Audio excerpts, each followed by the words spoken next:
इस बात को गंभीरता समझना चाहिए। एक समाज है जो इस बात की कोई चिंता नहीं करता कि मुझे व्यक्तिगत लाभ कितना मिला, मुझे उज्ज्वला योजना मिली, मुझे घर मिला, मुझे आयुष्मान भारत मिला, मेरे मेरे खाते में इतने पैसे आए ना। वो कह रहा मैं आपको व्यक्तिगत रूप से इतना मानता हूं कि मैं आपको किडनी दे दूंगा, मगर वोट नहीं दूंगा। वोट उसको दूंगा जो मेरी समष्टि के अनुसार चलेगा, यानी टीम भावना से। सही है गलत है उस पर छोड़ दीजिए। और एक समाज वो है कहता मुझे मिल गया 2000 रुपए की इलेक्ट्रिसिटी, ठीक है वही होगा, क्या फर्क पड़ता है आगे।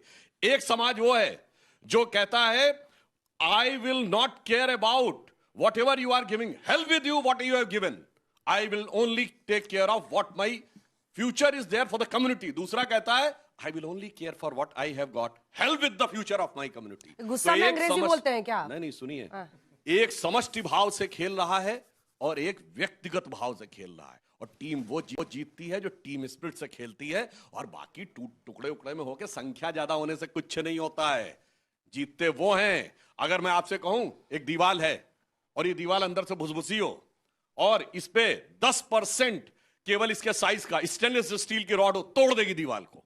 और इस देश में हो चुका है, दुनिया में हो चुका है। तो उन्होंने कहा है उसको गंभीरता समझ रहे। वीर सावरकर भारत के इतिहास के ऐसे पहले व्यक्ति थे जिन्होंने 1857 के स्वतंत्रता संग्राम को स्वातंत्र समर कहा। 1907 में मैं चैलेंज करके कहता हूं कोई कांग्रेस का नेता 1907 से पहले सिपाही म्यूटनी, रिवोल्ट, गदर शब्द का प्रयोग किया। वीर सावरकर भारत के इतिहास के एक पहले व्यक्ति थे जिसको 2 जन्मों का कारावास हुआ। वीर सावरकर भारत के इतिहास के पहले व्यक्ति थे जिनको अंग्रेजों ने जब जेल से छोड़ा, ये जो कहते हैं ना पेंशन में, उनके साथ क्या किया? कोई आर्टिकल आप नहीं लिखेंगे, कोई किताब नहीं लिखेंगे, डिग्री जब्त, प्रॉपर्टी जब्त, कोई नौकरी नहीं करेंगे।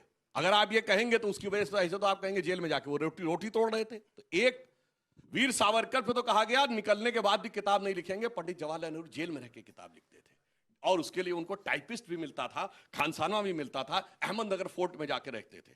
तो इसलिए वीर सावरकर जी का जो स्थान है भारत की राजनीति में। और एक फैक्ट और बोल दूं, जिस साल वीर सावरकर जी को 2 जन्मों के कारावास की सजा हुई, दैट इज 1910।